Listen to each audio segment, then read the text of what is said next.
Abra sua Bíblia comigo. No primeiro livro do profeta Samuel.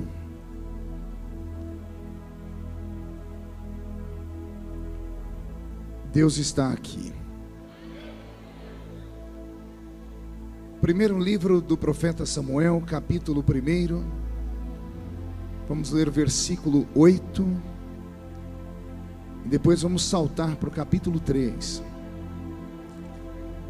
Primeiro livro do profeta Samuel, capítulo 1, versículo 8, está escrito assim: E então Eucana, seu marido, lhe disse: Ana, por que choras? E por que não comes? E por que estás de coração triste? Não te sou eu melhor do que 10 filhos? Capítulo 3 do mesmo livro. Capítulo 3 do mesmo livro.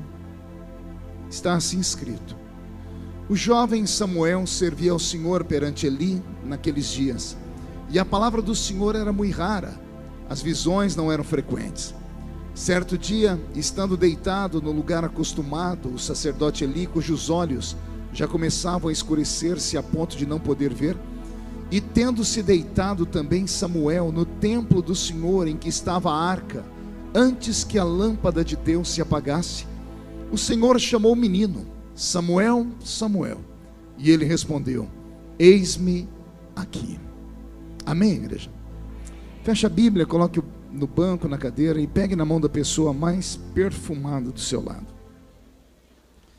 Já que bonito não tem, pelo menos perfumado deve ter, né? Isso, aperte a mão da criatura com carinho até ela falar aleluia. Pentecostal que não faz barulho está com defeito de fabricação, não é? Vamos orar? Pai, nós te exaltamos, nós te glorificamos, e nós entendemos que dentro de alguns minutos, e esta linda igreja ficará pequena para o tamanho da glória que o Senhor vai mandar do alto dos céus. Os que vieram tristes começarão a saltar de alegria.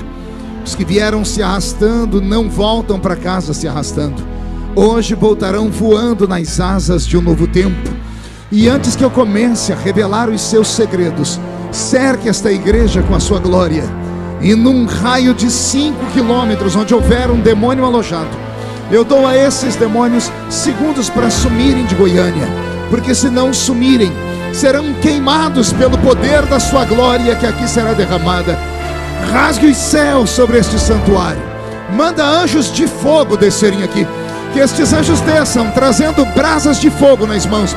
Comecem a esparramar estas brasas entre nós, e onde houver um crente cheio do Espírito Santo, pega ele nesta noite, Jesus, e mostra o caminho da verdadeira e poderosa adoração. Fala conosco, fica conosco, é o que eu te peço agora e sempre. E toda a igreja diz: os que podem, tomem o seu assento aplaudindo a Jesus, porque Ele é bom, porque Ele é maravilhoso. Graças a Deus. Querida igreja, noiva do Cordeiro, simpatizantes da nossa fé, amigos que vieram de perto, de longe, autoridades constituídas por Deus e pelos homens, que bom que todos vieram essa noite. Deus vai falar conosco profundamente aqui nesse lugar. Alguém acredita que Deus ainda fala? Só entende um louco quem é louco também, gente, né? Vem algum louco para cá hoje ou não? Que bom, os normais podem ir para casa, porque hoje não é mensagem para gente normal, é só para quem é maluco aqui por Jesus Cristo. Posso ouvir mais um grito de glória a Deus da igreja? Pastor Roberto, mude a música para mim. Pastor João, eu li um texto essa noite que todas as vezes que eu passo o meu olhar pelo livro de Samuel me deixa apavorado. O livro do profeta Samuel não é um livro de fácil interpretação. Não se pode apenas pegar versículos isolados do livro de Samuel e transformar eles em pretexto. É preciso compreender o que está acontecendo com Israel. O profeta Samuel é erguido por Deus num tempo de mudança. Ele é o divisor de águas entre o estilo de governo do povo hebreu. Antes de Samuel, os hebreus viviam debaixo de uma monarquia, ou melhor, debaixo de uma teocracia, porque Deus era o rei do povo hebreu. E depois de Samuel, Deus levanta um regime monárquico, e é Samuel quem vai ungir o primeiro rei de Israel, que foi Saul, e na sequência ele unge o grande e poderoso rei Davi. Amém até aqui, igreja? Então Samuel não é apenas um livro, não é apenas um nome, não é apenas um personagem. Ele é um personagem que divide águas, que muda conceitos e valores na nação de Israel. A palavra de Deus não era mais frequente, as visões de Deus haviam desaparecido. A igreja do Velho Testamento, liderada pelo sacerdote Eli, estava em pecado. Os filhos do sacerdote Eli, que herdariam o reino espiritual de Israel, eram dois moços, chamavam-se Ofni e Finéias, e eram mais pecadores do que toda a nação junta. A igreja do Velho Testamento está falida aqui no livro de Samuel, e é por isso que Deus vai fazer uma estéril ser mãe de filho, e é esse filho quem vai julgar Israel pelos próximos anos. Como eu disse, não é fácil pregar esse texto, porque o livro de Samuel é muito pesado, mas que Deus me ajude aqui, vamos caminhar. Para compreender o que acontece aqui em Samuel, eu tenho que convidar vocês a voltar comigo no tempo, quase 800 anos antes. 800 anos antes deste episódio, Israel está debaixo do chicote, da chibata do faraó. Israel, que havia entrado dentro do Egito pela porta, porque haviam sido convidados. Faraó trouxe o povo de Israel para dentro da sua pátria por causa de José, aquele José no Egito, que a gente insiste em dizer que era José do Egito. Ele nunca foi do Egito, ele estava no Egito. E é esse José que abre a porta para que Israel entre. Então Israel entra no Egito pela porta. Quem entra pela porta recebe banquete. Amém, igreja? Só que com o passar do tempo, morreu José, morreram seus pais, os seus irmãos, e a nação de Israel começou a crescer dentro do Egito.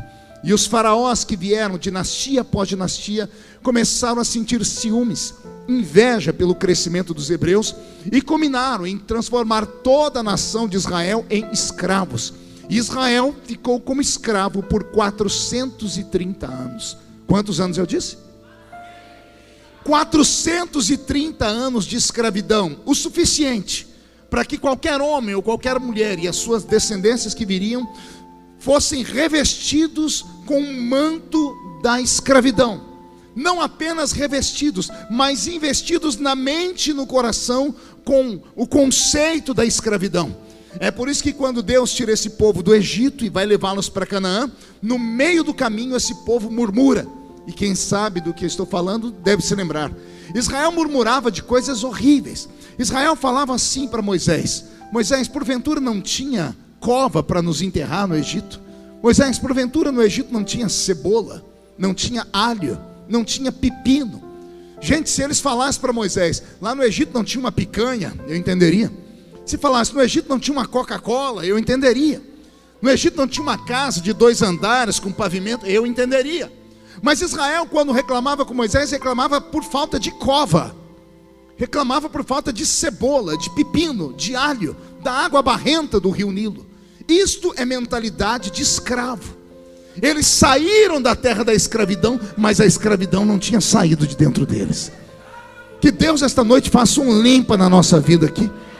Já que nós deixamos a terra da escravidão, deixemos de ser escravos na mente também, e passemos a olhar para este lugar como o melhor lugar do mundo, porque o melhor de Deus ainda está por vir sobre a sua vida, sobre esta terra.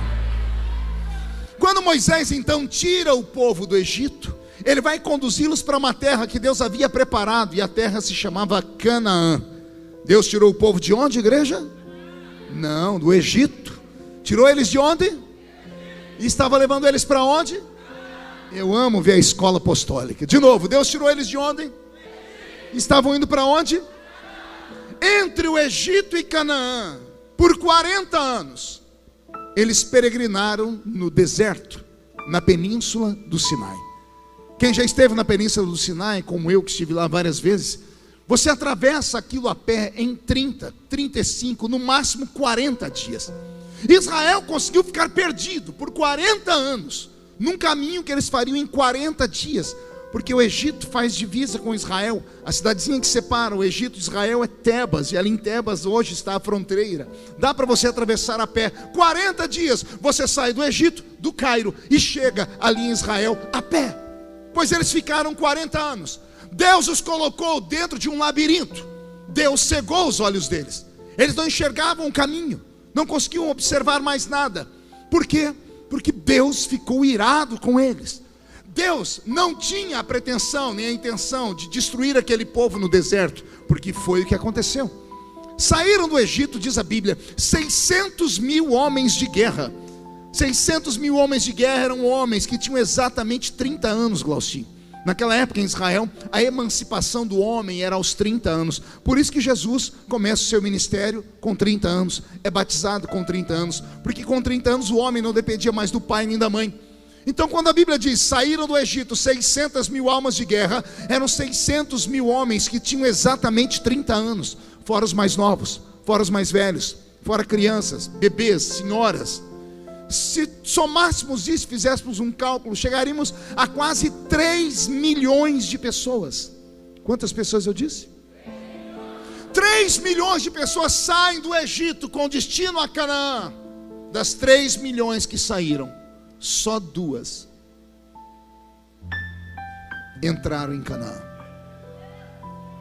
Vou repetir.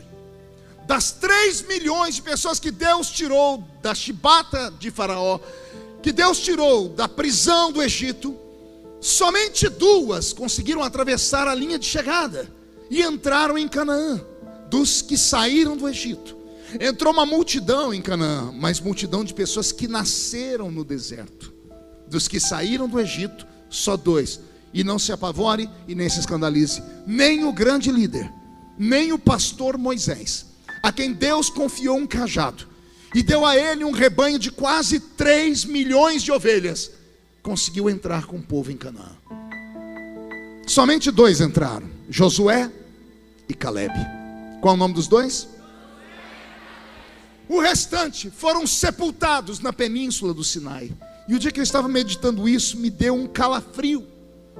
Porque quando eu era menino na igreja, hoje só canto esses hinos bonitos que vocês cantaram aqui, né? E cada um dos que estava naquele microfone canta uma música bonita. Mas quando eu era menino na igreja, a gente cantava corinhos. E tinha um corinho que a gente cantava que dizia assim: caminhando eu vou, caminhando eu vou,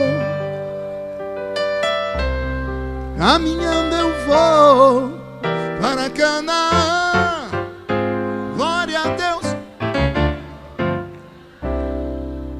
Por que é que nos ensinavam a cantar isso? Porque havia uma tipologia no louvor. Aliás, tudo antigamente era feito com base na Bíblia. Não era feito com base em sentimentos humanos, de coração e alegria, de pulo e dança. Era feito com base na palavra. Quando nós cantamos caminhando eu vou para Canaã, é porque nós deixamos o Egito. O Egito é símbolo do mundo, sempre foi. E Canaã, símbolo do céu.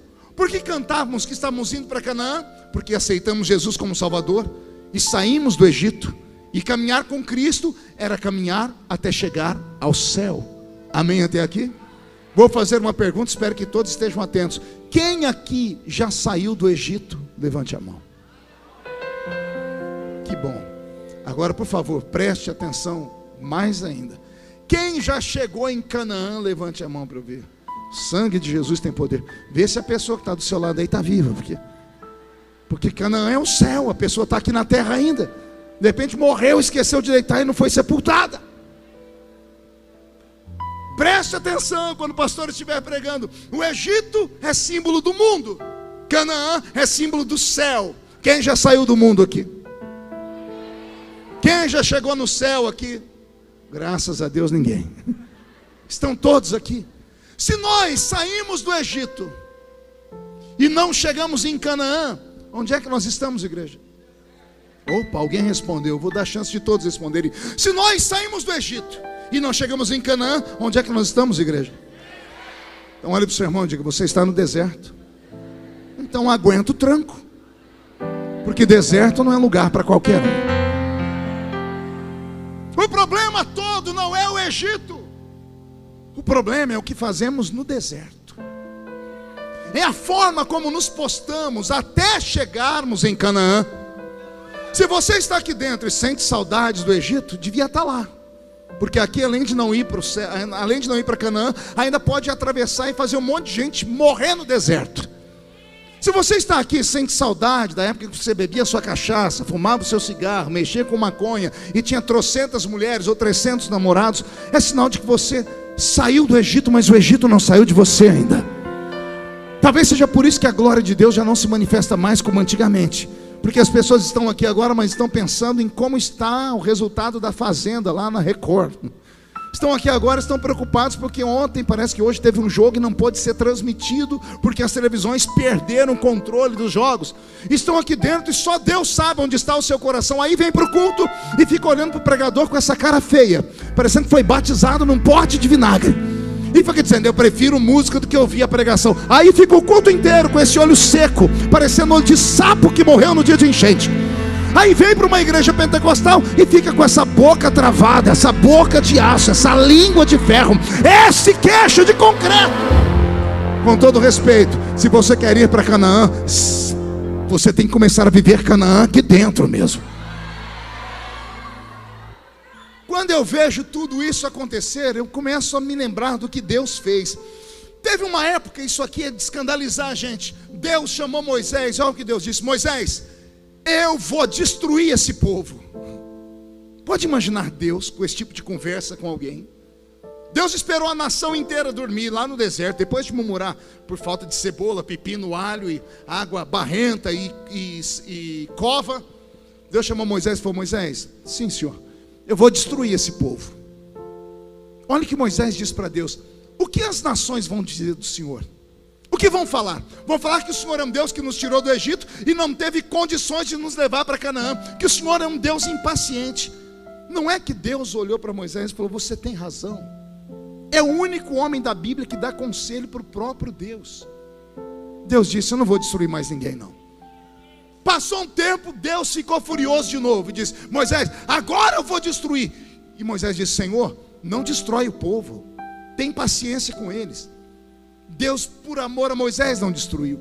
Até que teve um dia que Deus olhou para Moisés e disse: não tem como conversar com ele, ele é um homem manso demais. Eu vou fazer logo uma proposta indecente para ele.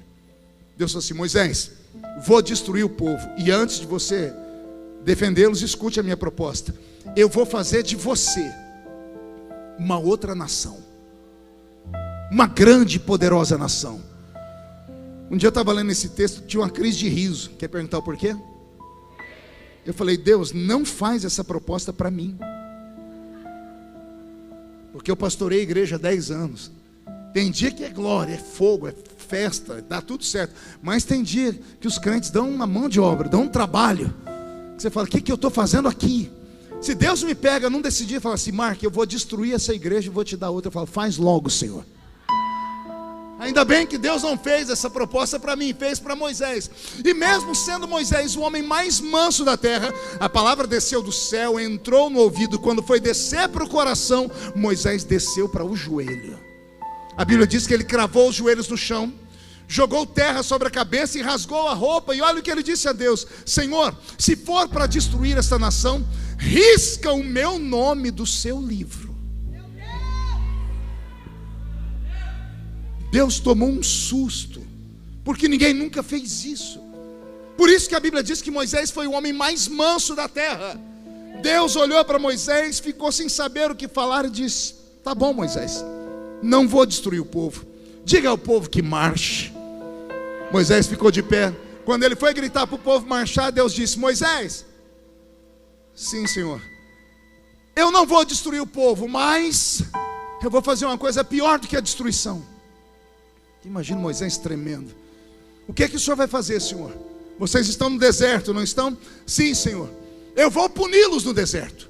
Eu imagino Moisés dizendo: Senhor, já sei, o Senhor vai nos queimar com o sol do deserto, porque o deserto na península do Sinai durante o dia 55 graus na sombra. Já sofri naquele lugar.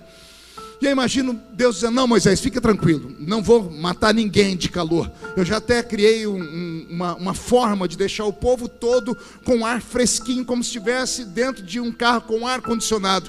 O que o Senhor vai fazer? Eu vou colocar uma nuvem em cima do povo, e durante o dia a nuvem vai fazer sombra. E o deserto só vai ser quente para os beduínos ou para os viajantes que estiverem longe da minha presença. Quem estiver na minha presença, o sol não queima a pele deles. Senhor, se o Senhor não vai nos matar de calor, já sei, o Senhor vai nos matar de frio. Porque o mesmo deserto, que durante o dia chega a 55 graus na sombra, no mesmo lugar, à noite, 2, 3 da manhã, menos 6 graus. O osso da gente chega a tremer. Eu sei porque eu subi aquela montanha algumas vezes, e só Deus para te dar força, porque é horrível. Durante o dia um calor que você não suporta, e à noite um frio que faz bater os queixos, faz bater os dentes. Eu imagino Moisés falando: o Senhor vai nos matar de frio, vai nos congelar. E Deus dizendo: já resolvi esse problema também. A mesma nuvem que durante o dia vira ar-condicionado, à noite ela vira uma fogueira. E o calor da fogueira, da nuvem, vai aquecer o povo durante a madrugada. E quer ver como Deus é detalhista? Acendia uma coluna de fogo lá no céu, e não ficava de dia na terra, porque com claridade ninguém dorme. E Deus, para deixar o povo dormir em paz, fazia a nuvem aquecer, mas ela não clareava. Durante o dia, sombra; à noite, calor. Senhor, se o Senhor não vai nos matar de calor e nem de frio, já sei, o Senhor vai nos matar de fome, aqui nesse deserto. O Senhor falou aí em 40 anos, onde nós vamos conseguir comida? E Deus dizendo: já resolvi esse problema também, não mato ninguém de fome. Já transformei o céu numa padaria. Por 40 anos vai chover pão na mesa de vocês. Digo eu, não a Bíblia: Senhor, e se o povo enjoar do pão? Já tenho o plano B. Eu fecho a padaria e transformo o céu numa churrascaria, e eu faço chover carne na mesa do meu povo. E foi o que aconteceu com Israel. Quando eles enjoaram do pão, lá veio as codornizes. Senhor, se o Senhor não vai nos matar de fome, nem de calor, nem de frio, já sei, o Senhor vai nos matar de sede, porque não tem água aqui nesse lugar. Somente o mar que banha aquela costa, e água é saloba. No deserto não tem água. E Deus dizendo: já resolvi o problema, Moisés. E como é que o Senhor resolveu? Olha para trás, está vendo aquela rocha? Eu vou colocar pés naquela rocha. Aquela rocha vai se chamar Rocha de Meribá. Para onde vocês forem, a rocha vai andar atrás de vocês. Isso você nunca ouviu. Vou repetir: a rocha de Meribá não era só uma rocha, ela tinha pernas, porque para onde o povo ia, quando eles tinham sede, eles olhavam para trás, lá estava a rocha de novo. E eu tenho uma notícia só para os desavisados: a rocha de Meribá chegou aqui antes de todo mundo nessa noite. A rocha de Meribá, chamada de Jesus de Nazaré. Ele diz: eu sou a fonte da água da vida. Quem bebe da água que eu tenho para dar nunca mais tem sede. Quem já bebeu da fonte dessa água? Deixa eu ver quem já bebeu. Maravilha. Se o Senhor não vai nos matar de calor, nem de frio, nem de fome, nem de sede, já sei, o Senhor vai nos matar de vergonha. Se é 40 anos, não tem roupa que resista. Nós vamos ficar nus no deserto. E o Senhor dizendo: já resolvi esse problema também. Como, Senhor? A roupa não envelhece, e o sapato não fura. Por 40 anos, sem ter uma máquina de costura, não faltou roupa para aquele povo. Foi a única vez na raça humana que os homens tiveram paz por 40 anos, que as mulheres não pediam roupa, não pediam: cadê o cartão de crédito para ir no shopping center? Foi a única vez por 40 anos que homem nenhum teve que se preocupar com roupa, porque a roupa não envelhecia e o sapato não furava. Depois de ouvir essas coisas, eu imagino Moisés dizendo: bom, se o Senhor não vai matar a gente de sede, nem de fome, nem de calor, nem de frio e nem de vergonha, como é que o Senhor vai nos punir? Moisés, na minha presença ninguém morre de sede nem de fome, não morre de calor nem de frio, e também não morrem de vergonha. Mas na terra que eu preparei, ninguém entra. Viverão o céu na terra. Eu tirei vocês da mão do Egito. Lá pelo menos vocês tinham lavagem para comer, pepino, cebola e alho. Eu não vou perder para Faraó. Comida eu dou para vocês. Lá vocês tinham uma choupana para morar. Aqui vocês terão um lugar para morar também. Eu não deixo vocês morrerem com frio, nem com calor, nem sol, nem nada. Eu protejo vocês, mas não vão entrar na minha terra. Eu chorei muito o dia que eu li isso, quando Deus me deu a interpretação, porque é muito triste. Eu olho para a nossa geração, esta geração mais jovem. Eu olho para as grandes igrejas.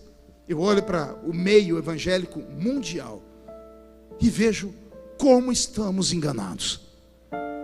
Porque muitos crentes apostam a sua salvação, ou estarem bem com Deus, por causa dos bens materiais que têm. Muitos crentes dizem assim: não, Deus está comigo porque eu tenho um carro novo. Deus está comigo porque eu tenho uma casa. Deus está comigo porque eu tenho um emprego. Deus está comigo porque eu tenho saúde. É sinal que está dando tudo certo. A pessoa está com a vida mais torta do que... Só Deus, vou ficar quieto. A pessoa leva uma vida dupla. A pessoa vem para a igreja como se estivesse entrando em um teatro ou em um cinema. Já não é mais a casa do Senhor, é uma casa de espetáculos ou um lugar de entretenimento. E se o pastor começar a arrochar, a apertar, a usar a palavra como ela é, e a espada começar a cortar, as pessoas não ficam mais na igreja. E é muito fácil, porque a 100 metros daqui ou menos tem outra igreja. E depois que vão para aquela, e aquela, o pastor começa a apertar, salto e vão para outra. E depois vão para outra, e para outra, e para outra. E quando não há mais igreja para eles irem, eles pegam e abrem uma igreja para eles. Porque é mais fácil abrir igreja no Brasil do que abrir boteco. As pessoas querem viver o céu na terra. Podem ter tudo na terra, mas entrar no céu... Eu vou falar de novo. Pode ter tudo aqui, mas se a trombeta do arrebatamento tocar agora, os ouvidos tomados por comichões não podem ouvir o toque da trombeta. Uma coisa é a graça de Deus, outra coisa é a extrema graça que os homens aplicaram à graça de Deus. Desde criança eu aprendi a palavra me ensinada no púlpito. O pastor disse, Jesus disse: venha como está e mude de vida. A pregação nos dias atuais é: venha como está e fique como veio. E aí eu acrescento uma frase: no futuro, depois vamos ver como é que vai ficar. Bênção material nunca foi sinônimo de graça divina. O sinônimo da graça divina é arrependimento. O sinônimo da presença de Deus numa igreja é quando as pessoas entram dentro do culto e são confrontadas, quando elas ficam inquietas, quando a palavra mexe com a mente delas e deixam elas num sentido que elas precisam mudar de vida, quando elas são chamadas à responsabilidade. Israel fez tudo errado e pagaram um preço, não entraram no céu. E alguém vem me dizer: não, pastor, estamos em avivamento, o senhor está errado. O ano passado eu estava num hotel, Glaustinho, estava tão feliz que eu liguei ao Jornal Nacional e o William Bonner, pela primeira vez, falou assim: marcha para Jesus em São Paulo explode. 3 milhões de crentes marchando, e colocou um pedaço dos crentes gritando: Jesus é o Senhor, Jesus é o Senhor. Eu achei lindo aquilo. Quando eu fui dar uma glória a Deus, o Espírito Santo falou assim: filho, não dê glória a Deus ainda, veja se ele vai completar a frase dizendo: mais de 3 milhões de pessoas marchando para Jesus, vírgula, e um paralítico andou. Veja se vai dizer que um cego viu. Veja se vai dizer que houveram centenas e milhares de pessoas da Cracolândia que foram lá para o meio da marcha e se converteram. Quantidade nunca foi sinônimo de avivamento. Avivamento é qualidade. E qualidade não é ajuntamento. Qualidade é quando você vê os crentes virem para o culto e não deixarem em casa o velho lenço, porque sabe que a qualquer momento vão chorar na presença de Deus. Eu tenho receio de estar nos guiando o povo para um abismo. Falo isso como pregador, porque já preguei em mais de 80 países do mundo, em mais de 4.000 municípios do Brasil. Tenho mais de 30 milhões de DVDs esparramados com pregações ao redor do mundo. Me envelheci pregando, eu prego desde os 13 anos de idade. E de repente eu começo a fazer uma meia-culpa, uma reavaliação, e começo a ver as igrejas, e começo a ver que nós estamos perdendo as coisas mais simples que tínhamos.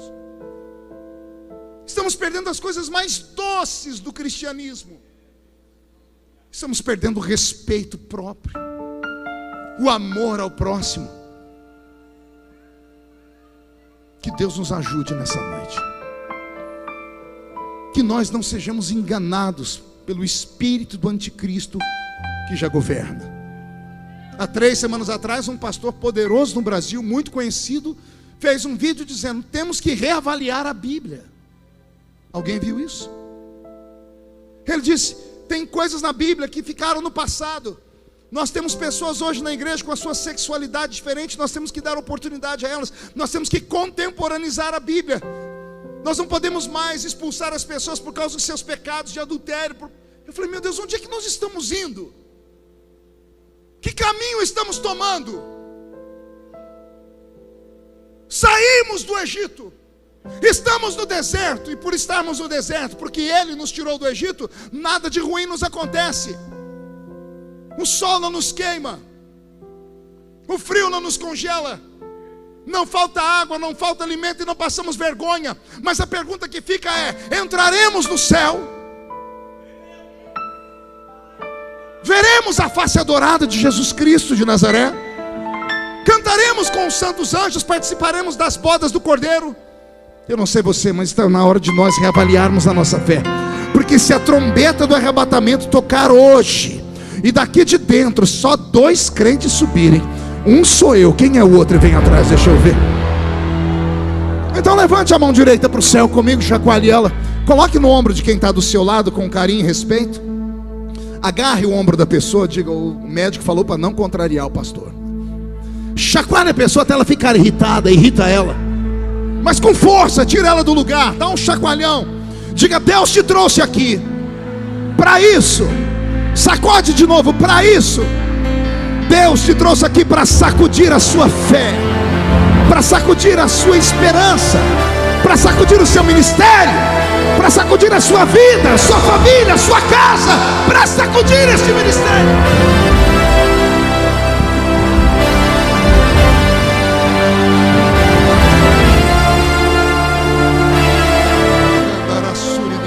Roberto, mude a música para mim.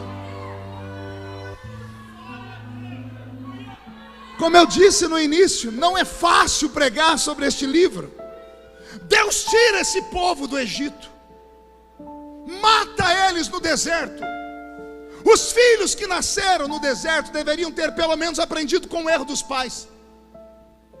Se você assiste a TV Câmara, você já deve ter visto algum político, como por exemplo meu amigo Laustin, falar assim: quem não observa o passado corre o risco de cometer o mesmo erro no presente. Isso é uma frase muito usada por políticos. Quem desconhece a história está fadado a repeti-la.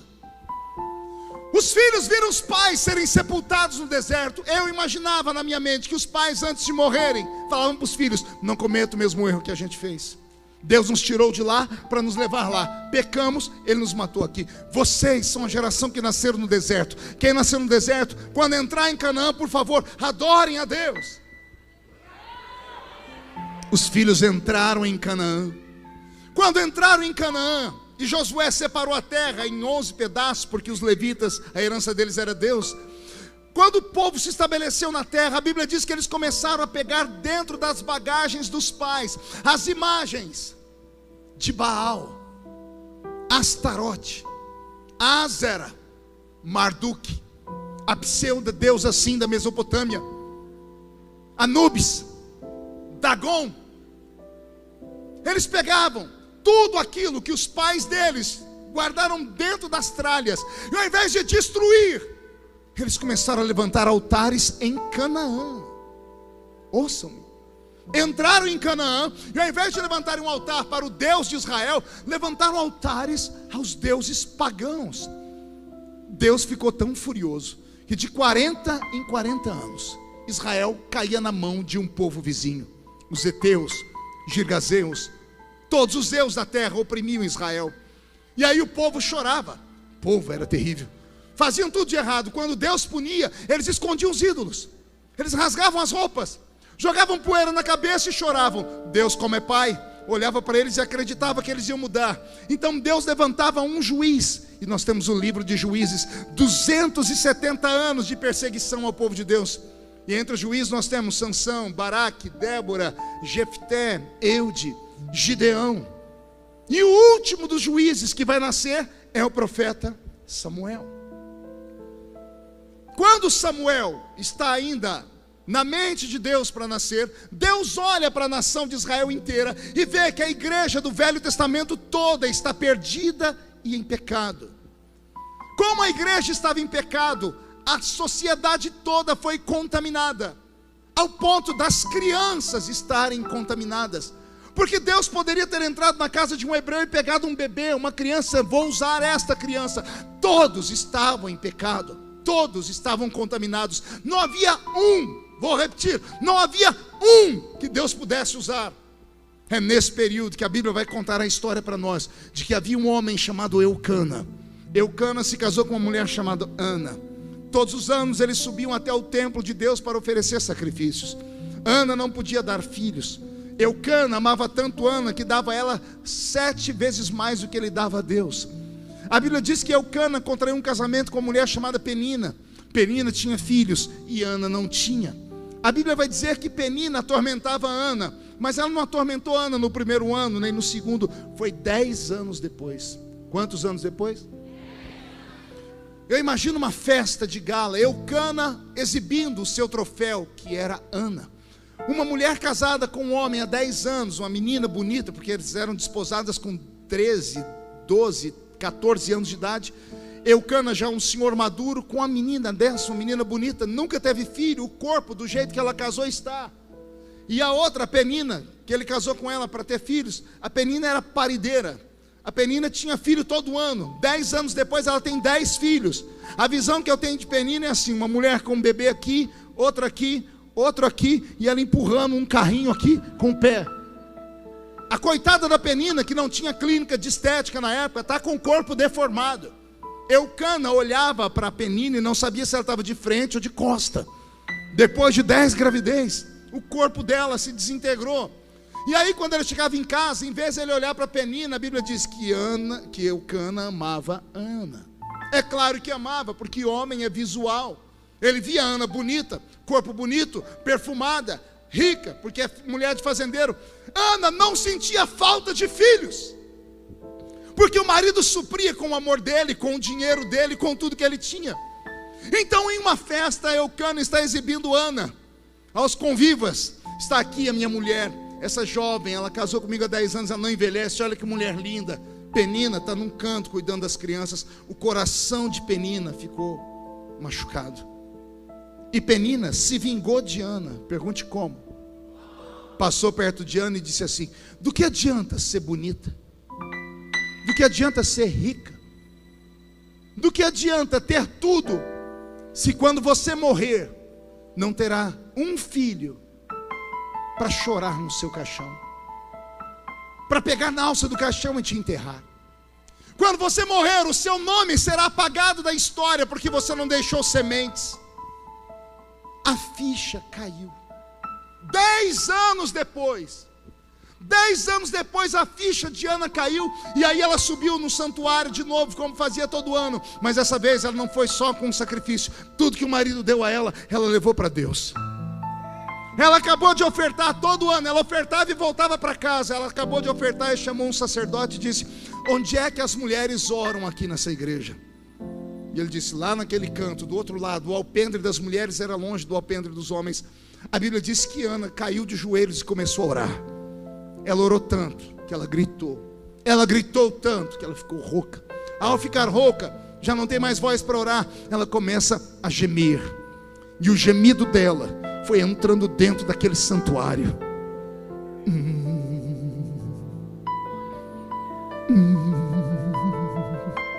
O som foi subindo. Chegou onde estava o sacerdote cego chamado Eli, com a boca cheia de gordura. A Bíblia diz que ele era obeso de tanto comer da gordura das ovelhas. Eu imagino ele vindo com uma coxa de frango, a barba cheia de gordura. Ele está em pecado, os filhos estão em pecado, a igreja estava em pecado. Ele chega perto da Ana, olha a mulher orando e gemendo. E olha a pergunta do pastor: isso é hora de você estar bêbada? Ela estava orando, ela estava gemendo, ela estava clamando. E o líder espiritual dela perguntou se ela estava bêbada. Se ela fosse membro das nossas igrejas hoje, ela levantava e dizia: eu nunca mais congrego nessa igreja, e ia embora. Mas como ela estava quebrantada, ela olhou para o sacerdote chorando e disse assim: não, meu senhor, a tua serva está amargurada de alma. a tua serva só queria um filho, porque se Deus me der esse filho, eu devolvo para ele. Deus olhou para a esquerda, para a direita, uma sociedade inteira de gente em pecado, inclusive o sacerdote. Na ausência de profeta, Deus usa jumenta. Deus tomou a boca do sacerdote em pecado, e o Espírito falou pela boca dele, dizendo: daqui a 1 ano você vai entrar aqui dentro, trazendo seu filho no braço. Ana saiu.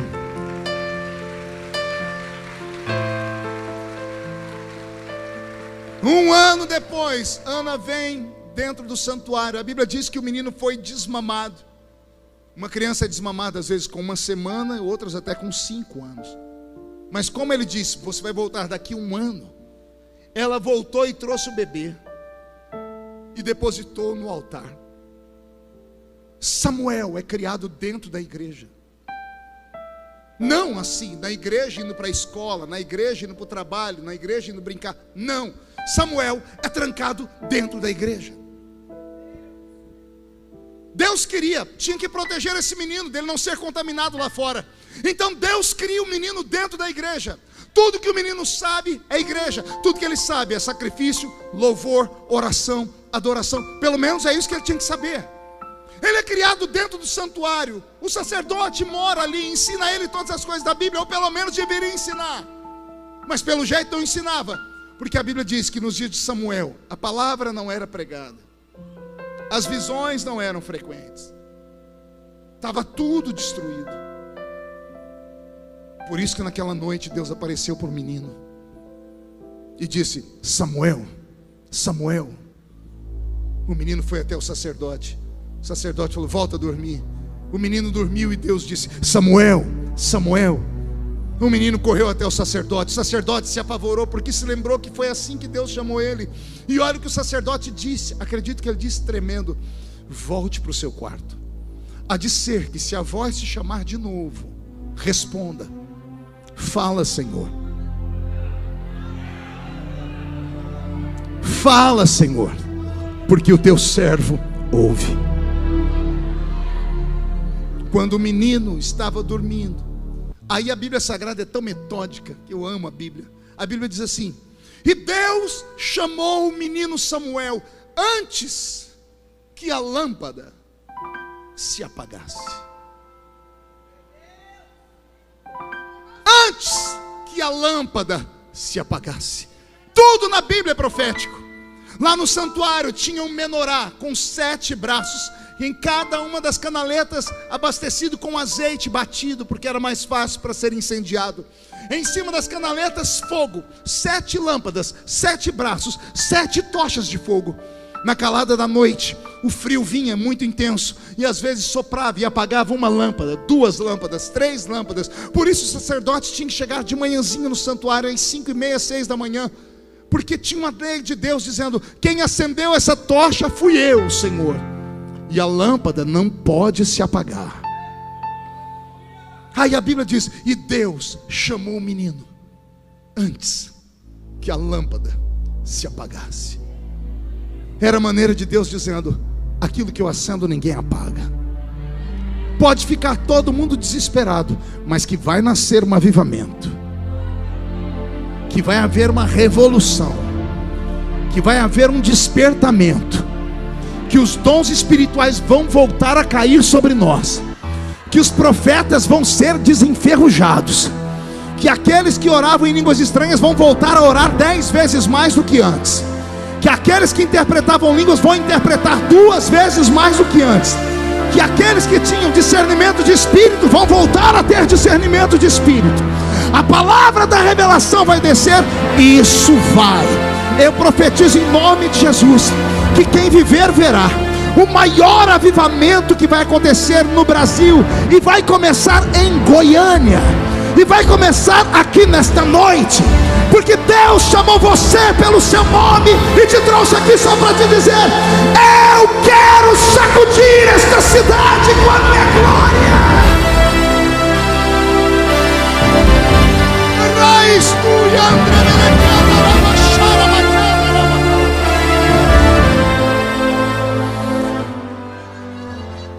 Deus nesta noite nos abrace. Que Deus nesta noite levante os nossos altares. Que Deus nesta noite nos faça nos arrependermos. Que haja nesta noite na sua casa um culto particular entre você e Deus. Que nesta noite o anjo das 3 da manhã te acorde e você possa escorregar da cama, cravar os joelhos no chão e se arrepender e chorar. Eu profetizo que a sua filha será visitada, o seu filho será visitado. Eu profetizo que os velhos serão visitados. Eu profetizo que nesta noite haverá uma revolução em Goiânia, Senhor. Onde houver uma taperinha velha, ou onde houver um templo de Salomão, que o seu Espírito desperte todos, porque Jesus está voltando.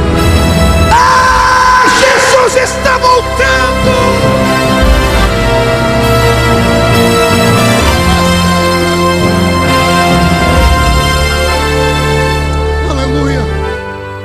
Perdoe esse velho pregador. Nesse tempo de pandemia, eu chorei muito com a minha família. Chorei muito com a minha velha igrejinha. Tive tempo de sobra para reavaliar a minha fé. Deus colocou um breque na nossa vida, para que a gente pudesse voltar a sentir o que é família, para que a gente pudesse sentir saudades da igreja, para que pudéssemos dar valor, porque o ser humano só dá valor naquilo que perde. Quantas pessoas se perderam. Depois que a pandemia está indo embora, as igrejas voltaram, muitos crentes não voltaram. E alguém diz: a pandemia desviou as pessoas. Mentira. A pandemia revelou os desviados. Eram pessoas que estavam conosco, mas só o corpo físico. As pessoas entram na igreja e acham que estão fazendo o máximo, quando na verdade não estão fazendo nada, porque entrar na igreja qualquer um entra. Tem até uma piada: por que é que o cachorro entrou na igreja? Porque a porta estava aberta. Se até cachorro entra em igreja, entrar na igreja não é um mérito. Entrar na igreja todo mundo entra, por isso que as igrejas estão cheias. Eu quero ver entrar no culto.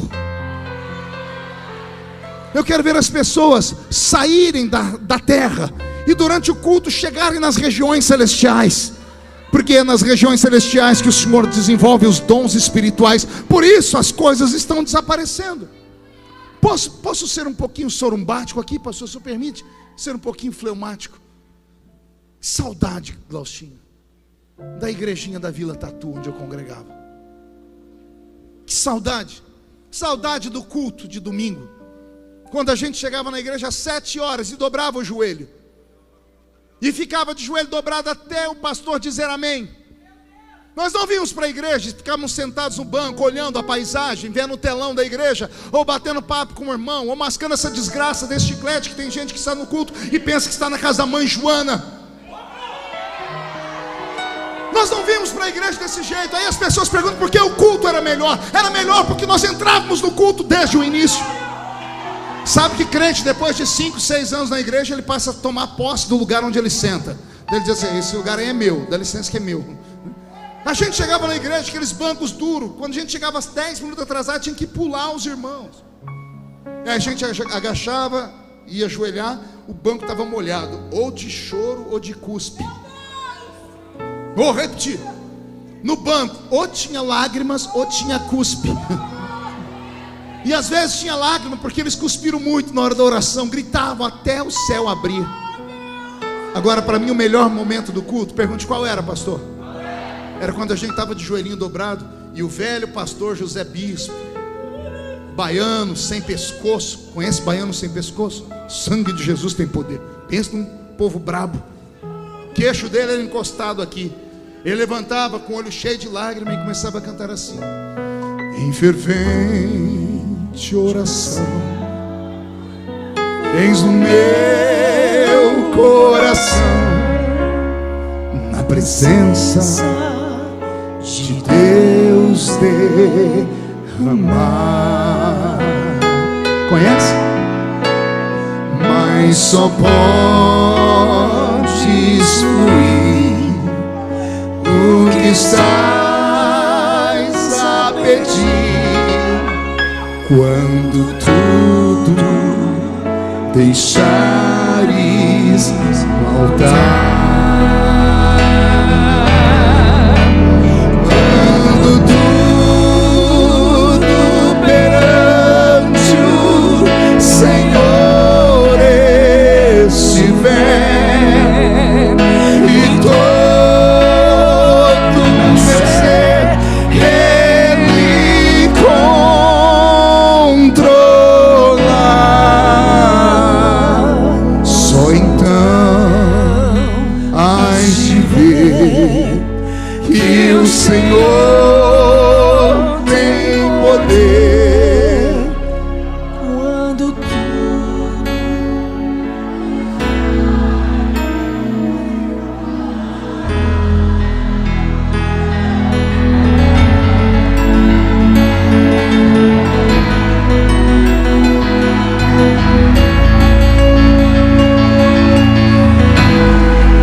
Ando saudosista,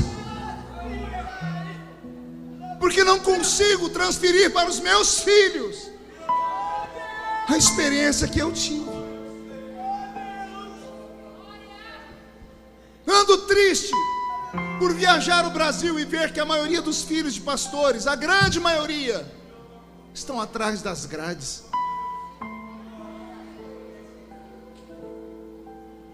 Ando mais triste ainda, porque os meus amigos que fazem ainda evangelismo em cadeia dizem que está tudo diferente até dentro da cadeia. Eles começam o culto e de repente está a cela inteira cantando louvor. E ele pergunta: como é que vocês sabem? 90%, tudo crente. Os crentes estão sendo presos. Daqui uns dias eu e o Glauchinho vamos ter uma missão árdua em Brasília. Vamos ter que votar a cassação de uma irmã nossa acusada de assassinato. Dá para entender isso?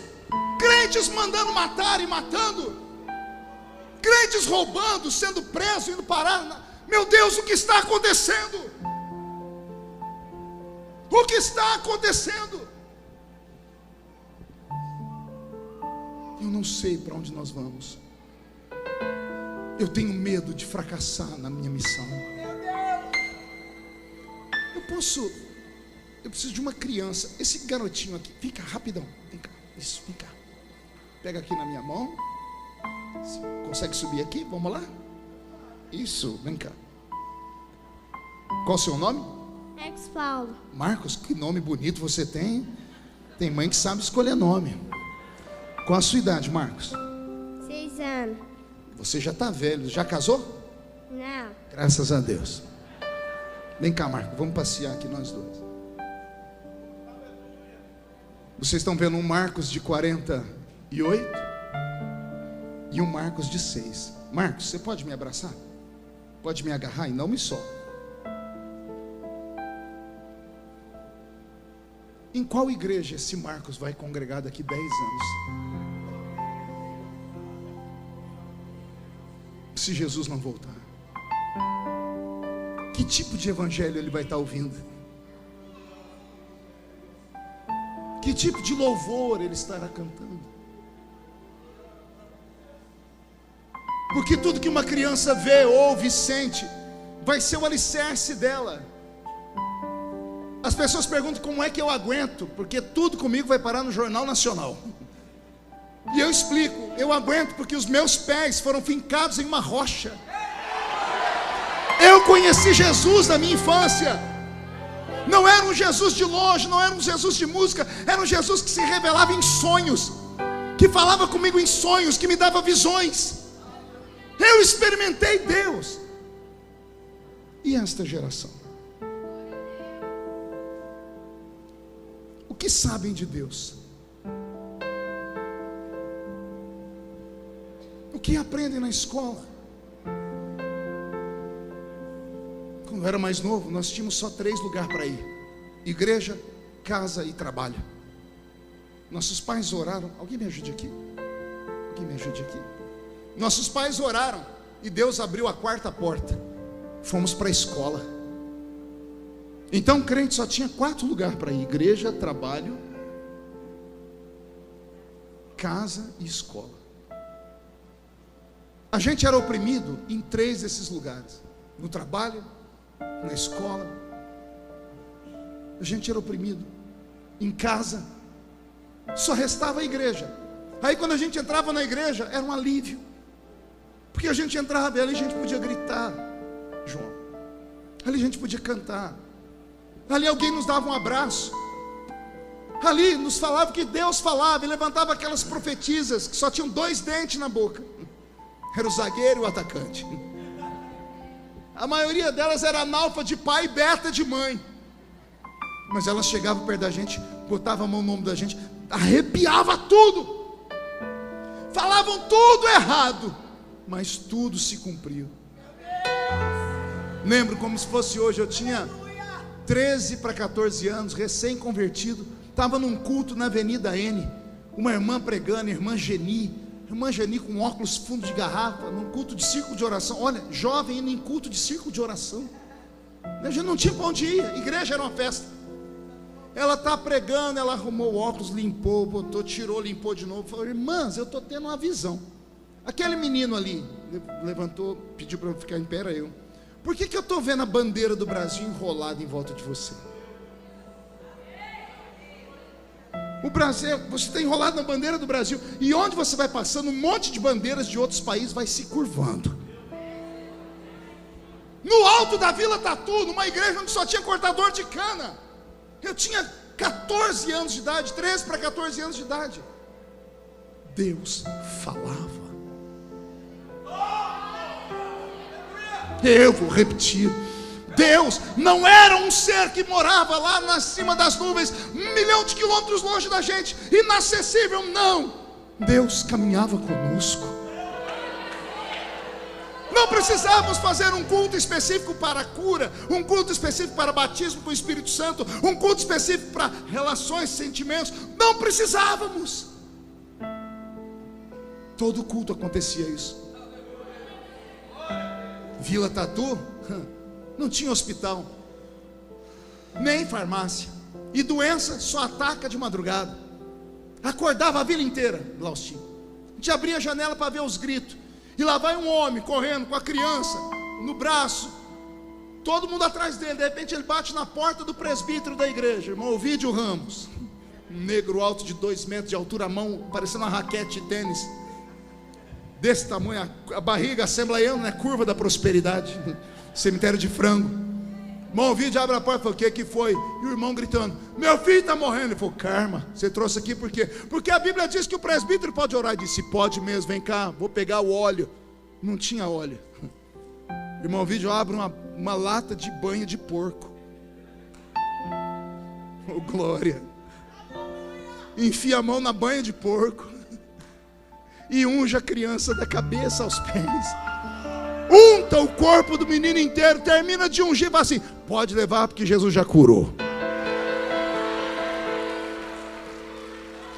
De manhãzinha, a vila acordava, e lá estava o menino empinando uma pipa. O menino estava morrendo, mas agora de manhã já está empinando uma pipa. E a mãe toda fez assim: o presbítero orou, Jesus curou. Jesus não cura mais como antes. Pergunte por quê? Você tem plano de saúde. Todo mundo tem Unimed. Todo mundo tem conta na farmácia. Esquecemos do altar e dos milagres do altar. Esquecemos daquilo que Deus faz. Sabe a pior coisa que tem para um pai? Pergunte qual é. É o filho virar adolescente. Tem algum pai que tem filho adolescente? Meus sentimentos. É uma prova. Porque o filho adolescente, ele acha que sabe tudo. E ele acha que não precisa do pai para nada. Ignora o pai. Nem conversa com ele, nem tira uma foto com a gente. Dentro de casa conversa por telefone. Aí o velho pai e a velha mãe começam a lembrar do filho quando era bebê.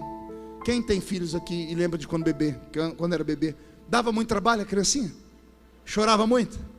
Fazia muito cocô? E tinha que correr de madrugada para os médicos? Quem tinha que fazer isso? Não era um Deus os acuda? Dava muito trabalho, a senhora dizia, não vejo a hora do meu filho crescer. Aí o filho cresceu. Qual o sonho da mãe e do pai? Ah, se voltasse a ser criança. Por quê? Porque pai e mãe só são pai e mãe quando o filho depende dele. Deus é pai. Na nossa época de infância, ele era mais pai, porque a gente dependia dele para tudo. Dependíamos dele para comer, para viver, para ter saúde, para ter sonhos, para ir para a escola. Orávamos 3, 4 vezes por dia. Deus não consegue mais ser Deus dessa geração, porque é uma geração que tudo que quer está aqui dentro. Tudo que quer consegue aqui. A geração do fast food. Tem o iFood que traz tudo na mão, tem aplicativo que te dá tudo. Vivemos um mundo rápido demais. Nossos filhos, crentes dentro da igreja, estão se cortando. Nunca houve um índice de tanto suicídio entre crentes como nesses últimos 5, 6 anos. Isso era uma coisa inadmissível. 1 ano e meio atrás eu enterrei o meu copastor, um menino de 33 anos, bonito, casado com uma modelo. Pregou uma mensagem, Glaustinho, no culto do domingo à noite, que a igreja foi ao delírio. Na terça-feira subiu numa ponte de 100 metros de altura e pulou. Onde estava o Espírito que usava os crentes com revelação, com discernimento? Porque a igreja olhou para ele pregando e foi um super-homem, mas ninguém teve o discernimento de saber que aquilo era só casca, que por dentro ele estava destruído e morto. Pode parecer loucura o que eu estou pregando, mas eu tenho medo desta geração não ir para o céu.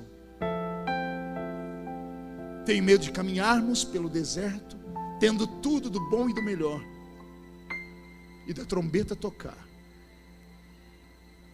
e a gente não chegar lá.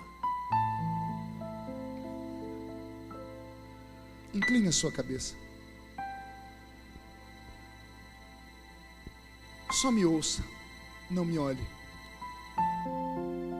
Será que Deus poderia transformar esse telão que está atrás de mim agora em um ponto de revelação, travar as portas e começar a rodar o filme da sua vida aqui? Não a vida que todo mundo vê, a sua vida de madrugada, na frente do computador, do seu celular, das coisas que você faz durante o dia. Será que Deus poderia revelar aqui como é a sua vida conjugal? Será que Deus poderia revelar aqui o mais profundo dos abismos que é a sua alma? Se Deus fizesse isso agora, ia ter gente aqui que ia querer cavar um buraco no chão e se jogar lá dentro. E brincamos de culto, e pulamos, e dançamos, e cantamos, e liberamos palavras de fé, que na verdade são apenas mandingas espirituais, e não vivemos, e não experimentamos. Esta igreja completa 10 anos. Há um Samuel nascendo.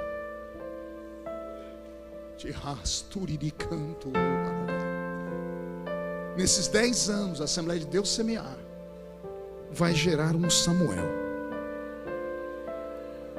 E esse Samuel vai profetizar a casa de Eli, que está esparramada por essa Goiânia, essa terra que já foi terra de avivamento, de louvores, que deu para o Brasil os maiores louvores, que deu para o Brasil os maiores pregadores da minha infância.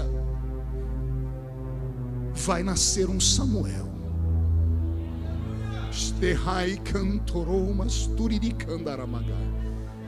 E que quando este Samuel nascer, se prepare, porque ele vai preparar a volta do Salvador. Se alguém acredita em profecia, receba esta. Eterno! Toriandre belecando robas, Erloiantre belecando arabassuria, Rababawaya e suian que antrequeba narastre, Redegassúria andarabassuria. Pai, eu quero um sinal de que o Senhor está nesta palavra. Onde houver um crente batizado com o Espírito Santo, eu quero ouvir um coral de línguas estranhas aqui, meu Pai. Se esta palavra está vindo do céu e não de mim, caia a sua glória sobre este lugar agora.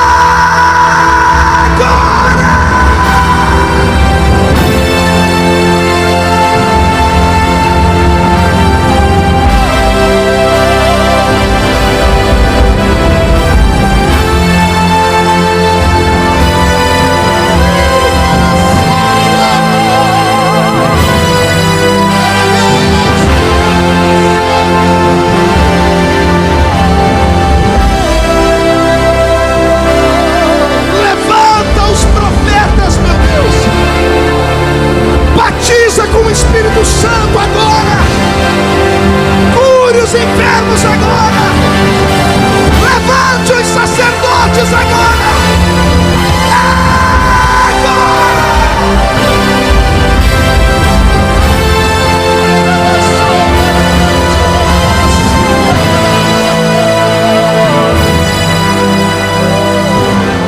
de olhos fechados, fique sobre os seus pés.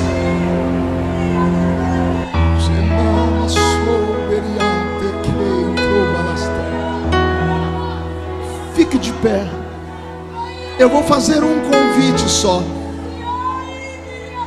Feche os olhos. Eu quero nesse altar somente homens e mulheres que tenham a coragem de dizer: eu já fui melhor, eu já fui mais crente, e eu preciso melhorar. A esperança demorada enfraquece o coração. As lutas roubam a santidade. E às vezes só nos resta olhar para a vida e o nosso medo é morrer. Eu estou aqui para te dizer que você tem um Deus. Você tem um Deus no céu. Como sacerdote desta noite, a Bíblia Sagrada diz que tudo que eu ligar na terra será ligado no céu, e até pecados serão perdoados. Pelo choro, o arrependimento, eu libero a unção do perdão. E não importa o que aconteceu até 1 minuto atrás, todos estão mais alvos do que a neve. O demônio não pode mais acusar. Os diabos não têm mais poder sobre você. E eu profetizo que você está purificado, e tudo que foi roubado está sendo devolvido. Os que estão ajoelhados, fiquem de pé. E os que estão de pé, peguem na mão uns dos outros. Ah, nós temos um Pai no céu.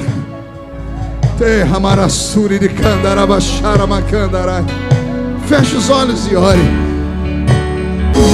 De olhos fechados, onde houver um Samuel, levante a mão direita para o céu. Todos os Samuéis. Diga comigo, em nome de Jesus: todos os demônios que roubaram a sensibilidade da minha geração, que roubaram a santidade da minha geração, que roubaram a minha espiritualidade, eu ordeno, não estou pedindo, estou ordenando. Venha para a palma da minha mão agora. Feche a sua mão com força e autoridade. Eu vou contar até 3, você vai jogar no chão e vai pisar em cima. E como profeta, você vai encontrar 7 pessoas, porque tudo hoje aqui é profético. Vai abraçar 7 pessoas e vai dizer a eles: Deus está te chamando. Responda, fala, Senhor, porque o teu servo ouve. 1, vocês nunca mais serão os mesmos. 1,5, sua família sentirá orgulho de você de novo. 2, quem viver verá para ver o que Deus fará nesse ministério. 2,5, Goiânia será chamada de capital do avivamento do Brasil. 3, jogue no chão, pisa em cima, profetiza. 7 pessoas, profetize sobre 7 pessoas, profetize sobre 7.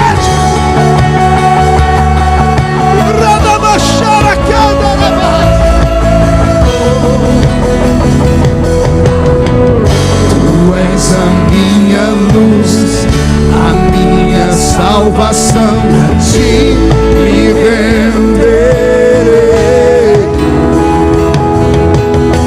Se ao teu um dia voltará do céu pra nos buscar, pra sempre reinarás. Aleluia.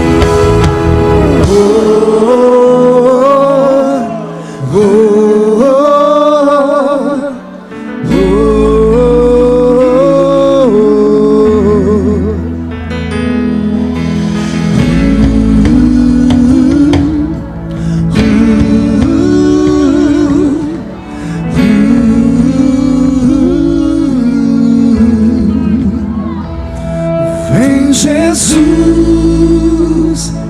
vem Jesus, Maranata, ora vem Senhor Jesus. Canta com a gente.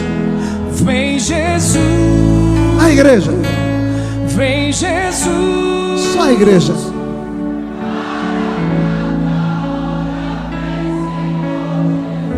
Bem forte agora.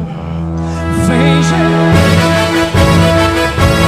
Vem Jesus, Maranata, ora vem. só em ti, só em ti confiarei. Eu nada temerei, em frente eu irei, pois eu sei que vivo está, e um dia voltará do céu pra nos buscar, pra sempre reinarás. Aleluia.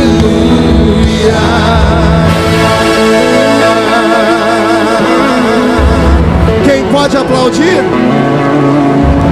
Quem pode aplaudir e gritar? Quem pode aplaudir, gritar e dar um pulo para cima? João.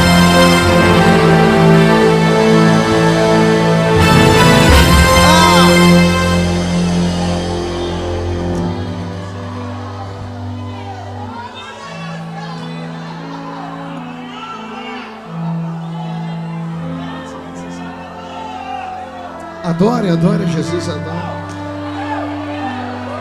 Adore, adore. Se entregue. Isso. Eis aí um tapa na cara do diabo. O diabo vai se lascar no inferno essa noite. Todos os projetos que ele tinha contra vocês, escrito, sacramentado, que ele achava que ia dar certo, Deus fez assim.